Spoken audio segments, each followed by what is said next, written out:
Iran-Israel war. Iran-Israel war. Iran-Israel war. Iran-Israel. Iran-Israel.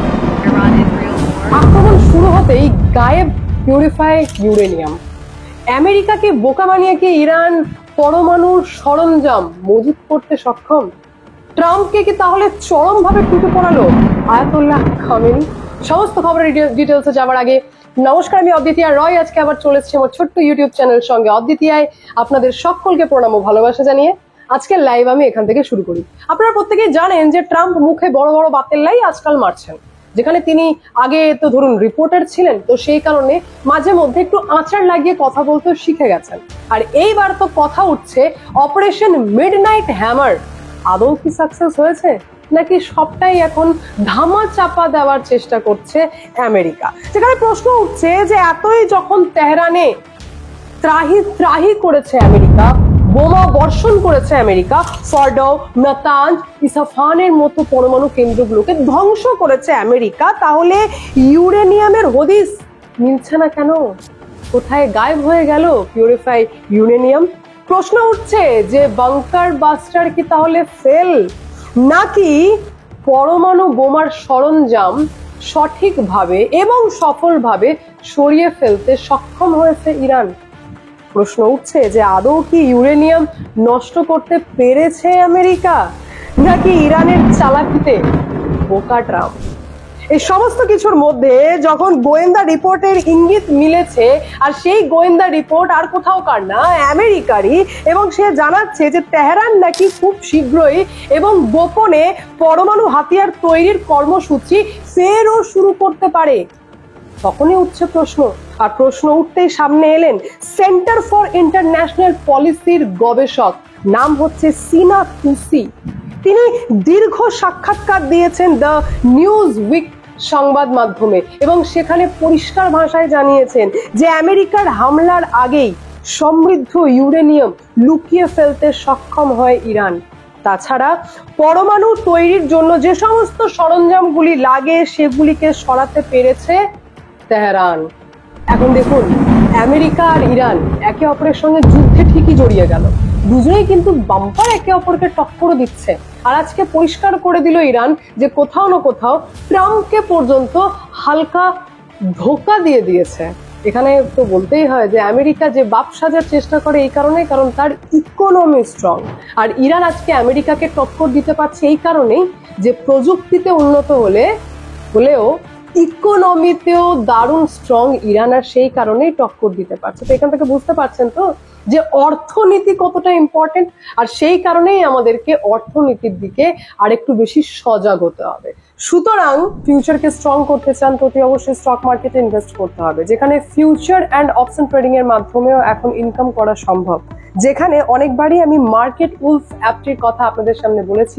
এটি একটি সেবি registered trading app, যেখানে 99 টাকা দিয়ে আপনারা একবার ফিস পেমেন্ট করলে লাইফ টাইমের জন্য এটা ইউজ করতে পারবেন, যার কোনো রকম ইয়ারলি মেইনটেনেন্স লাগে না। আর এখন এই মার্কেট উলফ অলরেডি iOS এবং অ্যান্ড্রয়েড দুটোতেই অ্যাভেলেবেল রয়েছে। চলুন আমি আপনাদেরকে দেখাই কি করে ইউজ করবেন। অ্যাপটি খুলে লগ ইন করুন। লগ ইন করার পর দেখুন আমি চুজ করলাম ইন্ডেক্সেস অ্যান্ড স্টক, আর সিলেক্ট করলাম ইজি ওয়ে টু ট্রেড অপশনটি। তারপর কিসে ট্রেড করবেন সেটা সিলেক্ট করতে হবে। আমি যেমন এখানে সেন্সেক্স চুজ করলাম। এরপর দেখুন মনে হচ্ছে মার্কেটটি নিচের দিকে যাবে, তাই আমি ডাউন অপশনটি সিলেক্ট করে নিলাম। এখানে আমি 3 লট অ্যাড করলাম। দেখুন ট্রেড শুরু হয়ে গেছে। এখানে অনেক কম টাকায় আপনারা ট্রেড শুরু করতে পারবেন, যেখানে অন্যান্য অ্যাপে ট্রেড শুরু করতে আপনার 3 গুণ টাকা লাগবে।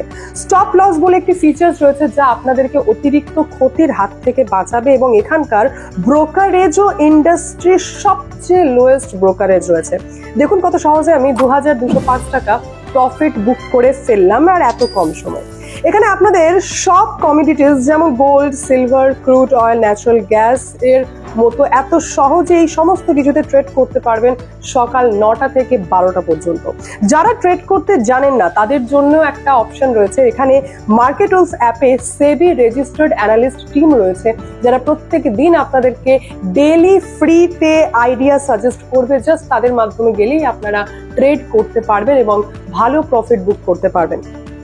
দেখুন মার্কেট রুলস ইউজাররা প্রতি মাসে ভালো টাকা প্রফিট বুক করে। যেমন এপ্রিল মাসে দেখুন ৮১,২৪২ টাকা প্রফিট বুক করা হয়েছে, মে মাসে ৫৭,১৭০ টাকা, জুন মাসে ৭০,৪৬৮ টাকা, শুধুমাত্র এক্সপার্ট আইডিয়াজের সাহায্যে। সুতরাং দেরি না করে অতি অবশ্যই মার্কেট রুলস অ্যাপটি ডাউনলোড করুন, যে লিঙ্ক আমি অলরেডি ডেসক্রিপশন বক্সে দিয়ে রেখেছি। সুতরাং go and download market rules, trade করুন, নিজের দায়িত্বে করুন। বেশ কিছু বিশেষজ্ঞদের মতে ফার্ডাও, যেটি তেহরানের সব থেকে বড় পরমাণু কেন্দ্র হিসেবে চিহ্নিত করা হয়েছিল, সেখানে পুরোপুরি ইউরেনিয়াম খালি করানোর জন্য আয়াতুল্লাহ খোমেনির ইসলামিক রিভলিউশনারি গার্ড কোর, যেটাকে IRGC বলা হয়, তারা সক্ষম হয়েছে সমস্ত পিউরিফাই ইউরেনিয়ামকে এক জায়গা থেকে অন্যত্র সরিয়ে ফেলতে। আর সেটা অতি সহজেই অন্যত্র নিয়ে যাবার জন্য ব্যবহার করা হয়েছে ক্যানিস্টারে সংরক্ষিত রেখে, এবং তার মাধ্যমেই সরিয়ে ফেলা হয়েছে, যেটি হচ্ছে একটি strong sealed container. Officially confirmation না হলেও আমেরিকার গুপ্তচর বাহিনী দাবি করেছে, CIA, যে ফার্ডাও পরমাণু কেন্দ্রের প্রবেশ পথে অন্তত 16টি মালবাহী গাড়ির গতিবিধি দেখা গেছে। এই সমস্ত সামনে আসতেই এখন ধীরে ধীরে প্রশ্ন উঠছে যে আদৌ কি আমেরিকা ধ্বংস করতে পেরেছে ইরানের পরমাণু কেন্দ্রগুলি? যেখানে আমেরিকা হামলার পর তেহরানের কোনো পরমাণু কেন্দ্র থেকেই তেজস্ক্রিয় বিকিরণের খবর পাওয়া যায়নি। তন্ন তন্ন করে খোঁজার চেষ্টা করলেও এমন কোনো খবরই পাওয়া যায়নি। তাহলে প্রশ্ন তো উঠবেই যে আদৌ কি নষ্ট করা গেছে?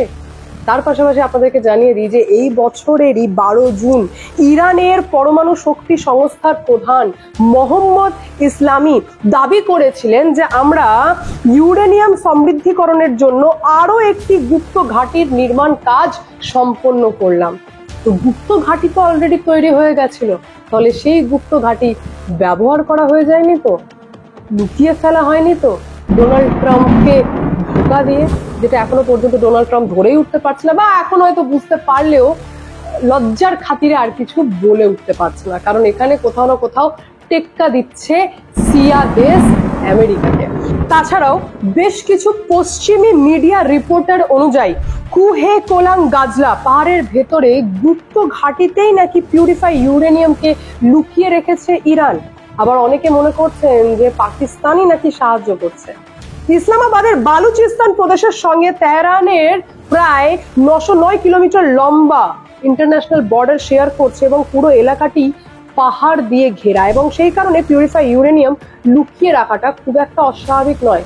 এখন আপনাদের অনেকেরই মনে হতে পারে যে এই সমস্ত আকাশ কুসুম স্বপ্নের কথা হয়তো বলা হচ্ছে, কিন্তু নয়। 2003 সালের ইতিহাস যদি আপনারা দেখেন তো জানতে পারবেন যে তেহরানে পরমাণু কর্মসূচি নিয়ে গোপন রিপোর্ট দেয় CIA আমেরিকাতে।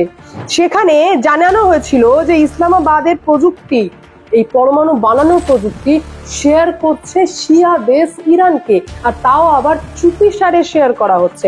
প্রথমে না স্বীকার করলেও পাকিস্তান পরে আমেরিকার চাপে স্বীকার করতে বাধ্য হয় যে হ্যাঁ, শেয়ার করা হচ্ছে পরমাণু কিভাবে বানানো হয় তার ডিটেলস শেয়ার করা হচ্ছে শিয়া দেশ ইরানের সাথে।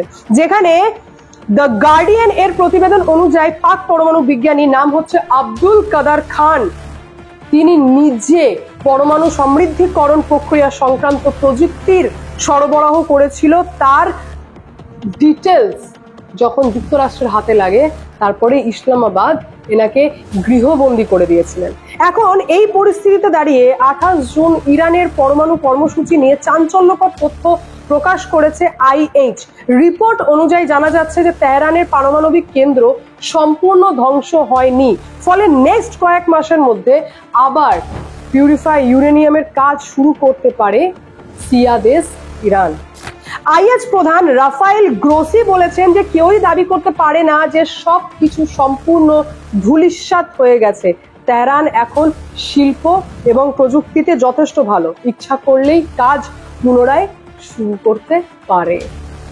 এত কিছু তথ্য সামনে, যেখানে প্রত্যেকে একটাই কোয়েশ্চেন করছে, সেটা হচ্ছে যে আদৌ কি আমেরিকা ধ্বংস করতে পেরেছে ইরানের পরমাণু কেন্দ্রগুলিকে?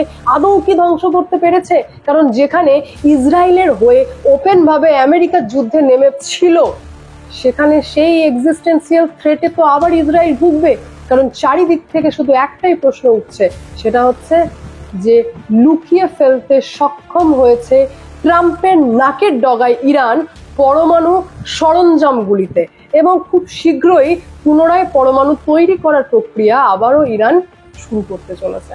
বাকি আপনাদের মন্তব্য অতি অবশ্যই কমেন্টের মাধ্যমে জানাবেন। আমি এখানে এন্ড করি, দেখা হচ্ছে নেক্সট ভিডিওতে। ভালো থাকবেন, সুস্থ থাকবেন। সঙ্গে অদ্বিতীয় চ্যানেলকে অতি অবশ্যই সাবস্ক্রাইব করবেন, কারণ একটাই, যা হবে স্পষ্ট হবে। মার্কেট উলফ অ্যাপে অলরেডি 2M এর বেশি ডাউনলোড হয়ে গেছে এই অ্যাপটি, যেটি এইবার iOS এবং অ্যান্ড্রয়েড দুটোতেই অ্যাভেলেবেল রয়েছে। সুতরাং আপনারাও দেরি না করে মার্কেট উলফ অ্যাপটি ডাউনলোড করুন, ট্রেড করুন, নিজের দায়িত্বে করুন। ডেসক্রিপশনে আমি লিংক শেয়ার করেছি।